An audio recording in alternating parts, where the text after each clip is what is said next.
Morning students. कक्षा science विज्ञान विषय में पढ़ेंगे। लास्ट वीडियो में विज्ञान विषय का चैप्टर 5 पार्ट 5 कोयला एवं पेट्रोलियम, शायद मैंने उस वीडियो में चैप्टर 5 की जगह 6 लिख दिया होगा। वंश चैप्टर 5 था। चैप्टर 5 है आपकी किताब का पार्ट 5 है, यानी 5वां पार्ट है, जिसका नाम है कोयला एवं पेट्रोल। कोयला और पेट्रोल वाले पार्ट का एक वीडियो में डाल चुका हूँ, दूसरा वीडियो ये अभी डालने जा रहा हूँ। पहले वीडियो में हमने कोयला और पेट्रोल यानी कोयला और पेट्रोलियम यानी जो प्राकृतिक पदार्थ हैं ये हमारे क्या काम आते हैं, प्राकृतिक पदार्थों के विषय में हमने वर्णन किया था कि प्रकृति से हमें कौन कौन से पदार्थ प्राप्त होते हैं। और प्रकृति यानी पदार्थों यानी संसाधनों को दो भागों में बांटा गया है, कृत्रिम संसाधन और प्राकृतिक संसाधन। प्राकृतिक संसाधनों को फिर दो प्रकारों में बांटा गया है, सीमित संसाधन और असीमित संसाधन। यानी वे संसाधन जो एक निश्चित समय के बाद समाप्त होने वाले हैं, और असीमित संसाधन वे संसाधन जो जिनकी है वो अनिश्चितता है, वो उनका जितना हम उपयोग करेंगे उतनी उनकी मात्रा बढ़ती जाएगी। लेकिन इस पाठ के अंदर हम सीमित संसाधनों के बारे में ही अध्ययन करेंगे। सीमित संसाधन में अपने दो संसाधन इस पाठ के अंदर है। पहला संसाधन है कोयला और दूसरा संसाधन है पेट्रोलियम। कोयला और पेट्रोलियम। पहले हम कोयले की बात करेंगे। कोयला क्या होता है, कैसे होता है, कोयले के निर्माण के विषय में कल मैंने आपको एक वो एडिंग बताई थी, कार्बनीकरण की प्रक्रिया। कोयले का निर्माण कार्बनीकरण की प्रक्रिया के द्वारा होता है। कोयला है वो कार्बनीकरण की प्रक्रिया के द्वारा ही वो बनता है। देखिए लगभग वो 300 वर्ष पूर्व पृथ्वी का जो निचला जो तल जलीय क्षेत्र है, उस निचले जलीय क्षेत्र के अंतर्गत घने वन पाए जाते थे, बहुत घने वन थे। और वो घने वन है वो बाढ़ जैसे प्राकृतिक प्रक्रमों के कारण ये वन है वो मृदा के अंदर दब गए, मृदा के नीचे दब गए। अधिक मृदा उनके ऊपर आकर के क्या हुई, जमा हुई। अधिक मृदा जमा होने से नीचे दबे हुए ये जो पेड़ पौधे हैं वो संपीड़ित हो गए आपस में, और भूगर्भ के अंदर की उच्च ताप और दाब के कारण वो संपीड़ित जो पदार्थ मृत वनस्पतियाँ हैं वो धीमी गति या धीमे प्रक्रम के द्वारा है वो धीरे धीरे किस में परिवर्तित हो गए, वो कोयले में परिवर्तित हो गए। तो ये है वो एक लंबी धीमी प्रक्रिया है, और इस पूरी प्रक्रिया को ही कार्बनीकरण कहते हैं। मैंने यहाँ पर वो कार्बनीकरण की परिभाषा लिखी है। कार्बनीकरण किसे कहते हैं, हजारों वर्ष बाद भूमि के अंदर दबे जीव जंतुओं, हजारों वर्ष बाद भूमि के अंदर दबे जीव जंतुओं और मृत वनस्पतियों का भूमि के उच्च ताप और दाब के कारण जीवाश्मीय अवशेषों के रूप में कोयले में परिवर्तित होने की प्रक्रिया क्या कहलाती है, कार्बनीकरण कहलाती है। क्या कहलाती है, कार्बनीकरण कहलाती है। मैंने आपको कार्बनीकरण की प्रक्रिया यहाँ पर परिभाषित की है। कार्बनीकरण शब्द किसे कहते हैं, कार्बनीकरण की प्रक्रिया के द्वारा कोयले का निर्माण हुआ। कोयला है वो उद्योगों के अंतर्गत है। उद्योगों में कोयले के प्रक्रमण से बनने वाले कई उत्पाद हैं, यानी कोयले के कई उत्पाद जो उद्योगों के अंतर्गत इनके कई उत्पाद बनाए जाते हैं। विभिन्न प्रक्रमणों की सहायता से कोयले के कई उत्पाद हैं, जैसे कि कोक कोयले का एक उत्पाद है। नाम क्या है, कोक एक उत्पाद है, कोयले के उत्पाद कोक। दूसरा है कोलता, तीसरा है कोयला गैस, चौथा प्राकृतिक गैस। ये कोयले के उत्पाद हैं, यानी कोयले से उद्योगों में विभिन्न प्रक्रमणों की सहायता से इनका निर्माण किया जाता है। उद्योगों के अंदर कोयले के से प्राप्त होने वाले जो उत्पाद हैं।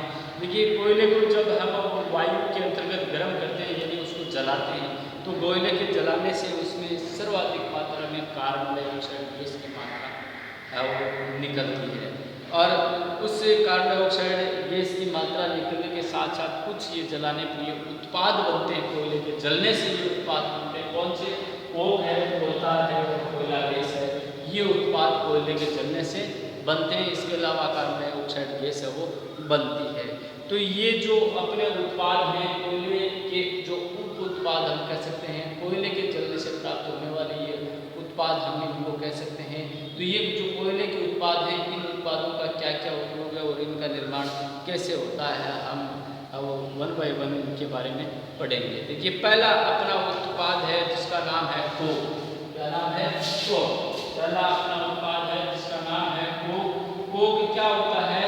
कोक है वो काले रंग का, कोक क्या होता है?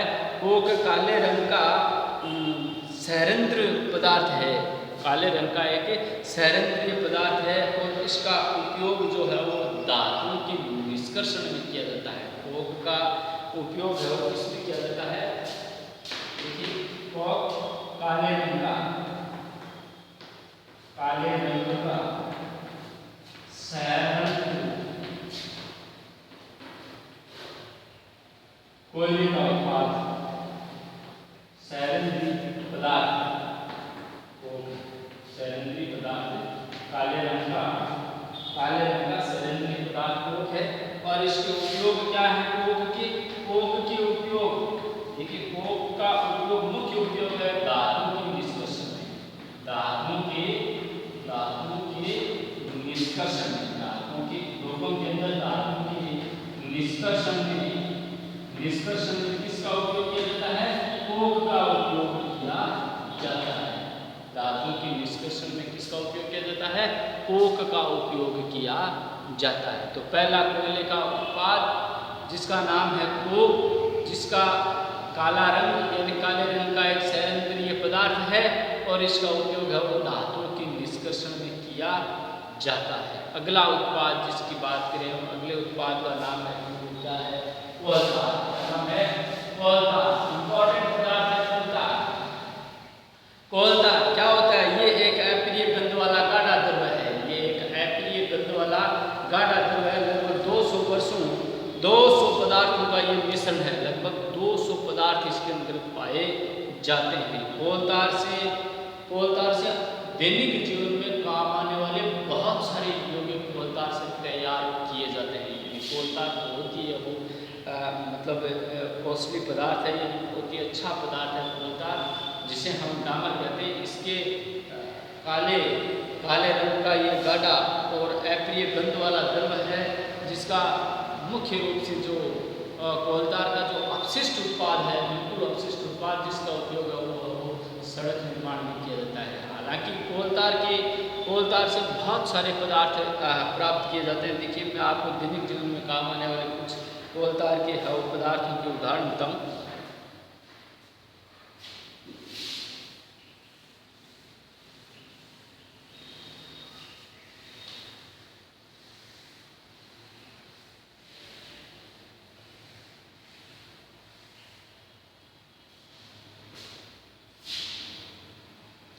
कोलतार के उपयोग, कोलतार के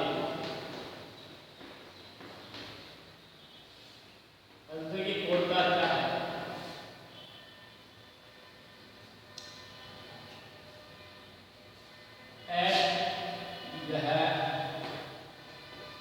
अप्रिय गंध वाला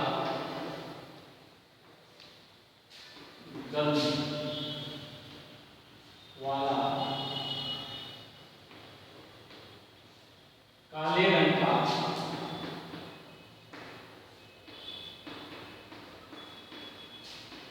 पदार्थ, काले रंग का पदार्थ है क्या? कोलतार। अप्रिय गंध वाला काले रंग का पदार्थ है या द्रव, गाढ़ा द्रव है।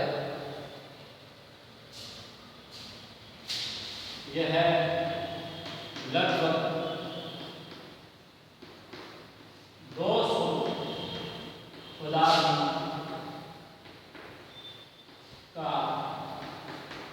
मिश्रण है। इसके अंदर 200 पदार्थ पाए जाते हैं। 200 पदार्थ हुआ, ये क्या है? मिश्रण है। लगभग 200 पदार्थ इसके अंदर पाए जाते हैं। कोलतार से जो प्राप्त उत्पाद हैं, कोलतार से प्राप्त जो उत्पाद हैं, उनका हम दैनिक जीवन में बहुत उपयोग करते हैं। तो अगला देखिए, कोलतार से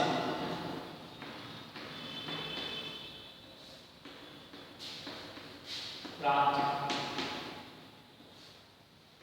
संसाधनों का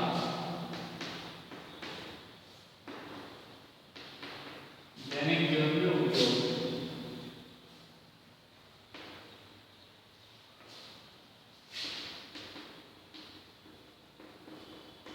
क्या क्या उपयोग है दैनिक जीवन में? कोलतार से जो प्राप्त उत्पाद है उनका दैनिक जीवन में क्या क्या उपयोग?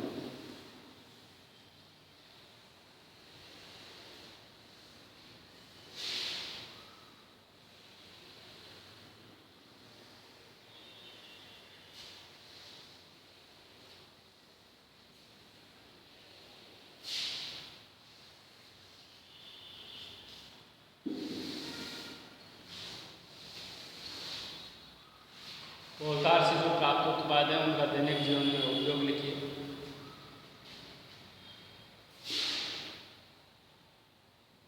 रंग संश्लेषण,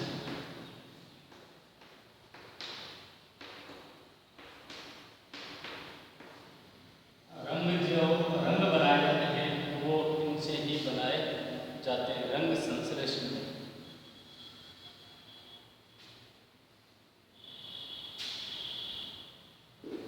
विस्फोटक पदार्थ बनाने, विस्फोटक पदार्थ बनाने, सुगंधित पदार्थ बनाने, सुगंधित पदार्थ, विस्फोटक में सुगंधित पदार्थ में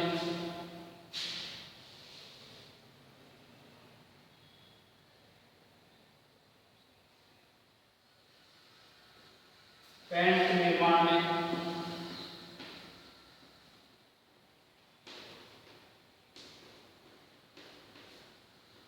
फोटोग्राफर,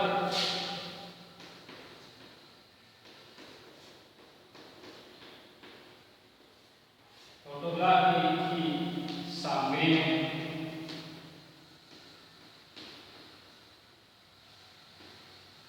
फोटोग्राफी की सामग्री में, छतों के निर्माण में, छत जो होती है कमरों की छतों के निर्माण में,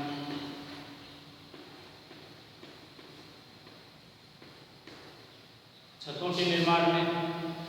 इसके अलावा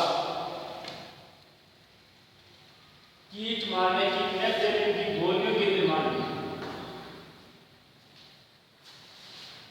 कीट मारने की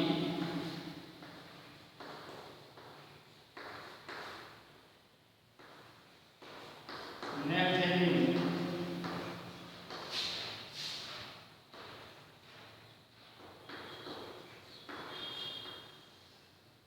की गोलियों के निर्माण में,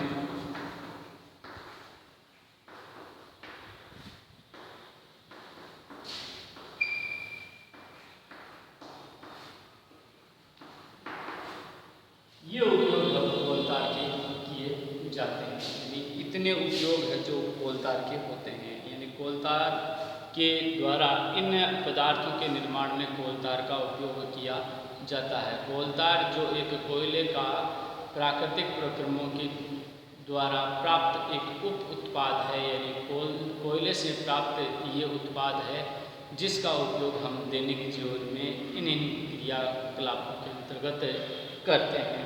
कोलतार के बाद अगला कोयले का प्रक्रमण से, कोयले के प्रक्रमण से प्राप्त जो उत्पाद है जिसका नाम है कोयला गैस। कोलतार के बाद अगला जो पदार्थ है वो है कोयला गैस।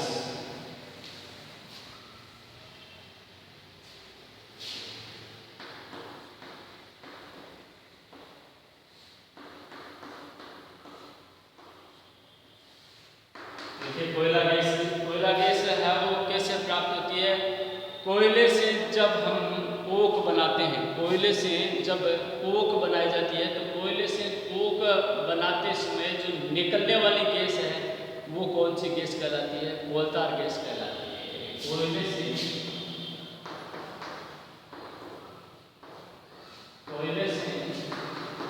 कोक बनाते समय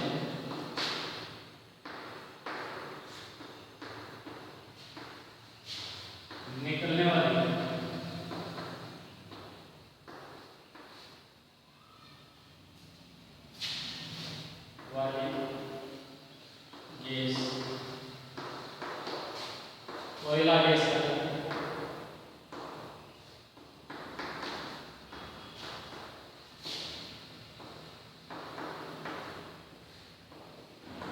कोयला गैस कहलाती है। कौन सी गैस कहलाती है? कोयला गैस कहलाती है।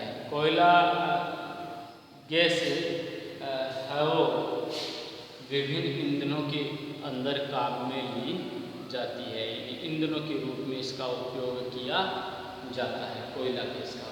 तो ये थे कोयले के प्रक्रमण से प्राप्त है वो कुछ उप उत्पाद। इसके बाद है वो अगला जो अपना चैप्टर है अपने पाठ का, जिसका नाम है पेट्रोलियम। क्या नाम है? पेट्रोलियम। ये पेट्रोलियम जो अपना है वो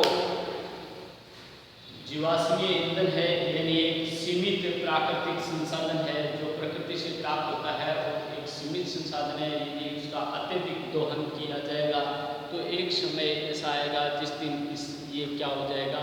समाप्त हो जाएगा। पेट्रोलियम है वो चट्टानों के अंदर से प्राप्त होता है, चट्टानों की खुदाई से ये प्राप्त होता है, चट्टानों के अंदर ही इसका निर्माण होता है। क्योंकि पेट्रोलियम जो शब्द है वो दो शब्दों से मिलकर के बना है, एक पेट्रो और दूसरा ओलियम। एक पेट्रो शब्द है और दूसरा क्या है? ओलियम। पेट्रो का अर्थ होता है चट्टान, पेट्रो का अर्थ होता है चट्टान, ऑयल या ओलियम शब्द का अर्थ होता है तेल। चट्टानों से निकलने वाला तेल क्या कहलाता है? पेट्रोलियम कहलाता है। यानी चट्टानों के अंदर से निकलने वाला तेल है वो क्या कहलाता है? जमीन के अंदर चट्टानों से निकलने वाला तेल पेट्रोलियम कहलाता है। और पेट्रोलियम का निर्माण भी वैसे ही होता है जैसे कोयले का निर्माण होता है। लाखों हजारों वर्षों के बाद वनस्पति और पेड़ पौधों के भूमि के अंदर दबने से भूमि के अंदर की कुछ ताप और दाब के कारण वो जो जीवाश्मीय अवशेष है वो किस में परिवर्तित हो जाते हैं? धीरे धीरे वो पेट्रोल में परिवर्तित हो जाते हैं। यानी जो जलीय क्षेत्र है वहाँ की वनस्पति प्राकृतिक आपदाओं के कारण नीचे दब जाती है पृथ्वी के उथल-पुथल से, और उससे अंदर दबी हुई जो वनस्पतियाँ हैं, जो जीव जंतु हैं, वो धीरे धीरे पृथ्वी के संपीड़न से उच्च ताप और दाब के कारण है वो धीरे धीरे किसमें परिवर्तित हो जाते हैं? पेट्रोल में परिवर्तित हो जाते हैं। यानी चट्टानों के अंदर ये जो है वो ऑयल यानी ये तेल है वो नीचे है वो पेट्रोल में परिवर्तित हो जाता है। पेट्रोल जो एक बहुत ही मूल्यवान प्राकृतिक संसाधन है जिसका है वो उपयोग है वो विभिन्न वाहनों में डीजल के रूप, विभिन्न वाहनों में ईंधन के रूप में इसका उपयोग करते हैं। पेट्रोलियम एक बहुत ही महंगा और बहुत ही है वो उपयोगी अपना है वो पदार्थ होता है, यानी जीवाश्मीय अवशेष होता है जिसका उपयोग हम वो दैनिक जीवन में करते हैं। तो पेट्रोलियम जो चट्टानों से निकलने वाला क्या है? एक तेल है। मैं आपको परिभाषा यदि आप लिखना चाहो नेक्स्ट वीडियो के अंतर्गत हम पेट्रोलियम का निष्कर्षण पढ़ेंगे कि किस प्रकार से पेट्रोलियम का निर्माण होता है और पेट्रोलियम से कौन कौन से उप उत्पाद बनाए जाते हैं। पेट्रोलियम क्या है, कहाँ से प्राप्त होता है, कैसे बनता है और पेट्रोलियम के कौन कौन से उप उत्पाद हैं जिनका हम वो दैनिक जीवन में उपयोग करते हैं। ये हम पेट्रोल के बारे में अगले वीडियो में पढ़ेंगे। इस वीडियो में हमने दो लेक्चर, इस पार्ट के दो लेक्चर हमने पढ़े हैं, लेक्चर फर्स्ट और लेक्चर सेकंड। दोनों लेक्चर के अंदर हमने कोयले के बारे में संपूर्ण प्रक्रिया पढ़ी है। अगले दो लेक्चर में हम पेट्रोल के बारे में संपूर्ण प्रक्रिया पढ़ लेंगे। इस जो कोयले के बारे में मैंने जो पढ़ाया है उसको वो किताब से पढ़ करके, मेरे वीडियो को सुन करके इससे बनने वाले जो प्रश्न हैं, अभ्यास प्रश्न हैं पीछे जो दिए हुए, उनको अपने नोटबुक में करने का प्रयास करें। यही आपका HW होगा। तो HW को नियमित रूप से करते रहें क्योंकि HW आपको अलग से नहीं दिया जा रहा है। वीडियो के सुनने के बाद और बुक को पढ़ने के बाद जो प्रश्न है वो आप बना सकते हो, या जो प्रश्न मैं यहाँ बना करके आपको है वो देता हूँ, तो वही प्रश्न आपके HW होते हैं। उनका है वो आप अपनी कॉपी में अलग से उनको नोटबुक में लिख करके तैयार रखें। कभी भी आपका है वो चेकअप किया जा सकता है।